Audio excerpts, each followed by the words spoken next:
अस्सलाम वालेकुम dear students, आप सब कैसे हैं? I hope you are all fine. Students, आज बहुत सारे स्टूडेंट्स की ये ख्वाहिश थी और बहुत सारे स्टूडेंट्स ये कह रहे थे कि आप मैथ्स के अलावा भी कोई सब्जेक्ट पढ़ाते हैं कि नहीं पढ़ाते।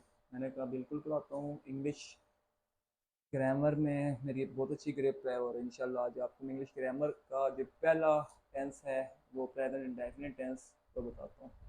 स्टूडेंट्स याद रखें, जब भी आप टेंसेस पढ़ते हैं तो सबसे पहले आपको पहचान जो है वो पता होनी चाहिए कि टेंस की पहचान क्या है।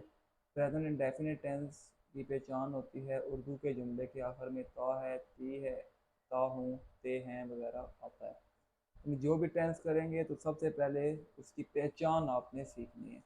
पहचान सीखने के बाद स्टूडेंट्स देन फिर आपने स्ट्रक्चर देखना है। स्ट्रक्चर क्या होता है? स्ट्रक्चर क्या है कि सबसे पहले सब्जेक्ट आता है, फिर फर्स्ट फॉर्म ऑफ वर्ब आती है और फिर ऑब्जेक्ट आता है। अब सब्जेक्ट क्या है?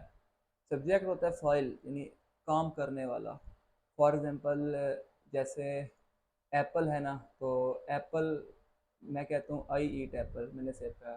तो मैं जो हूँ वो सब्जेक्ट हूँ, मैंने खाने का काम किया। और जो वर्ब है वो क्या है? वो फेल, यानी काम जो होता है उसे वर्ब बोलते हैं। और ऑब्जेक्ट जिस पर काम होता है, जैसे एप्पल पर काम हुआ तो वो ऑब्जेक्ट है, मफूल बोलते हैं इसको। तो ये स्टूडेंट्स पहचान है, बड़ी सिंपल सी और बड़ी आसान सी पहचान है कि उर्दू के जुमले के आखिर में ता है, ती है, ता हूँ, ते हैं वगैरह आता है। और एक और चीज़ मैं आपको बता दूँ, ये हम एक्टिव वॉइस कर रहे हैं, एक्टिव वॉइस। अब ये मैं बता देता हूँ आपको कि एक्टिव वॉइस क्या होता है। एक्टिव वॉइस स्टूडेंट्स ऐसे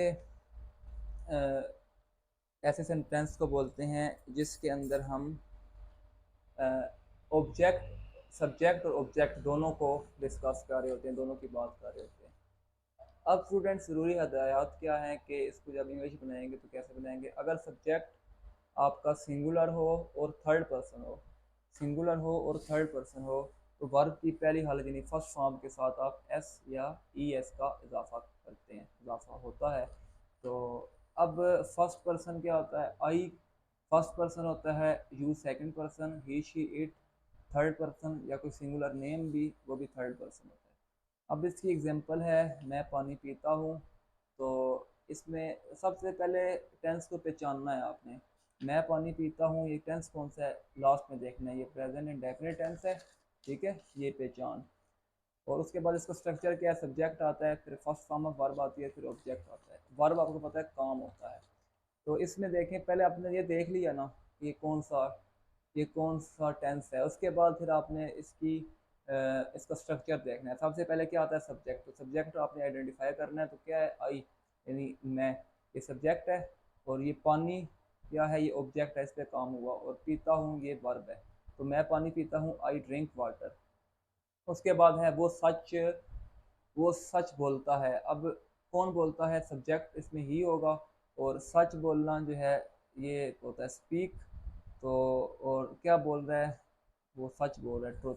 तो ही स्पीक्स ट्रुथ होगा। मैंने आपको बताया ना कि अगर आपका सब्जेक्ट थर्ड पर्सन या ही शी इट हो, third person he she it ही होता है, या कोई सिंगुलर नेम हो, तो वर्ब की फर्स्ट फॉर्म के साथ एस या ई एस का इजाफा होता है।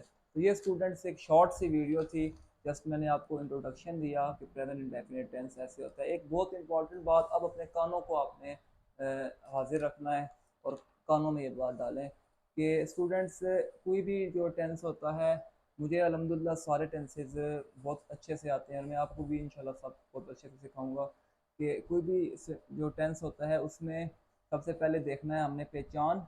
पहचान के बाद हमने देखना होता है उसमें कि वर्ब की फर्स्ट फॉर्म यूज़ करते हैं जो प्रेजेंट टेंस होते हैं। यानी फिर से मैं आपको बताता हूँ, पहचान, पहचान के बाद स्ट्रक्चर, और उसके बाद फिर आपने इंग्लिश बनाना शुरू करनी है। तो thank you very much, I hope आपको समझ आएगा। मैथमेटिक्स के भी लेक्चर अपलोड हो जाएंगे। Keep watching, like, share and subscribe my channel. अल्लाह हाफिज़।